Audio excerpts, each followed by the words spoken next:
Mark, can you tell me what made you first become a business school dean? That decision, I suppose, evolved over time. In the sense that I have pursued a dual career.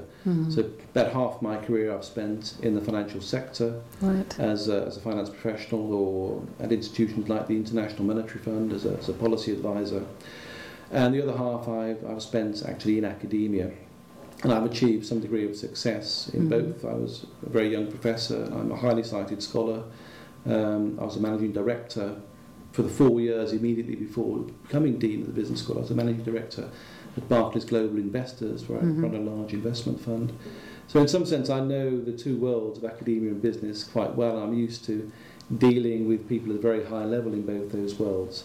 So it seemed, at some point, it occurred to me it was a natural thing to do. And once I decided that, I decided to pursue that in a professional way. So, for example, I undertook a master's in business administration, an MBA in higher education management immediately before becoming Dean of the Business School. Okay, and once you're in the job, what qualities did you realise you actually needed? Well, first and foremost, vision, ambition. I suppose vision is credible ambition to some extent, is seeing what the art of the possible is, where you could take the institution, where we could position ourselves. In the case of Warwick, we've decided to position ourselves to aim to be the leading university-based business school in Europe. And then going beyond that, having the courage, I suppose, or the courage and the emotional resilience to take decisions and to press forward with a strategy, with the implementation of a strategy in order to achieve that objective. And then going forward from that, I think it's important to be able to communicate, to bring people on side, so that we achieve a critical mass of support for the strategy going forward. And what have been your achievements in the first 2 years? Well, I mentioned our objective to be the leading university-based business school in Europe. And in order to do that, we have to do things that other business schools are doing, but do them as well as or better than they are doing. We also have to do some things that are fresh and innovative and different. So, for example, we have introduced a new behavioural science group, a research and teaching group within the business school that brings together psychology and finance and economics and sociology to explain in general terms human behaviour. And I think that's going to be a very, very important aspect of business school education and research going forward. But we have a first mover advantage in that we have the first European business behavioural science research group and research and teaching group in Europe. We've also forged links with begun to forge links with the arts faculty in the university and with the arts industry more generally. So, for example, we have a business agreement with the Royal Shakespeare Company, located not very far away in Stratford-upon-Avon. Using our business acumen and our background in distance learning, we work with the Royal Shakespeare Company to develop a business for the teaching of Shakespearean performance to high school teachers throughout the world. And that's, in a sense, it's an innovative thing for a business school to be doing. It does change the cocktail, change the chemistry of the business school in some sense, to bring creativity within our realm, as it were, or more directly within our realm. I suppose in terms of setting performance management targets, setting out clear objectives for people within the school has been important, and pursuing an aggressive hiring program. So, I have spent a lot of time travelling around the country, around the world, targeting and hiring top academics to come to us. So we've hired something like 20-25 outstanding world-class professors during the period I've been Dean in the Business School, and that's resulted in an increase in our in the quality of tangible increase in the quality of research output here. So in the 2008 research assessment exercise, for example, something like 15 or 16% of our research output was judged to be internationally excellent or 4-star by the panel. Using the Association of Business School journal rankings since I became Dean, since I became dean, we've raised that now to something like 37% of our output is ranked at 4-star, and we will raise it further. Some people would say your strategies, or certainly the pace of change, has been very intense and perhaps quite aggressive. What would be your response to that? Well, I would say that the business school has always been a top business school, a top UK and European business school, but had become somewhat complacent in recent years and had begun to slip relative to the sector to the extent that at the point when I became dean, I think the situation had become critical.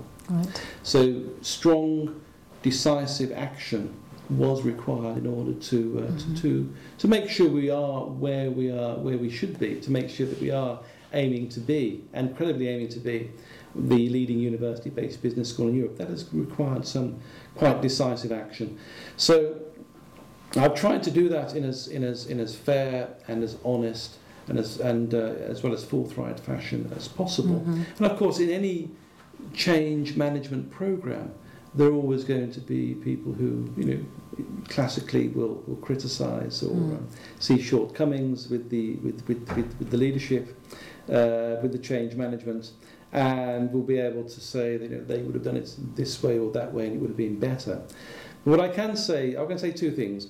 One is that all decisions that I have made, I have taken advisedly. I've taken counsel from my senior management team, or I've taken counsel from the university, or from individuals I trust, or external mentors whom I know and trust. So although the pace of change may appear fast, it has been taken advisedly. And the second thing I would point out is there have been tangible gains and successes. I mentioned the increase in our 4-star output that we can measure within the last year or so. And we've also hired, as I've also mentioned, 20 or 25 new world-class professors. And the word is out there on the street, in the common room, that what we're doing there is fresh and innovative and is likely to be successful.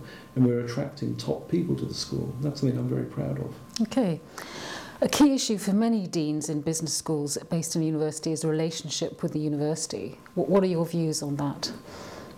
My view is that I like to build a strong relationship, or a stronger relationship, with the university. I use the phrase university-based business school, which is what we are and what we aim to be. And university-based, well, it means two things. It means one thing, we're based in a university, but it has implications which can be construed as costs as well as benefits. The costs, of course, are in some sense financial, that we provide a surplus and we cross-subsidise other areas of the university. But I like to see that not so much as a cost, but as a privilege, that we are able to support the great university that Warwick is, and to support teaching and learning and research and education more generally.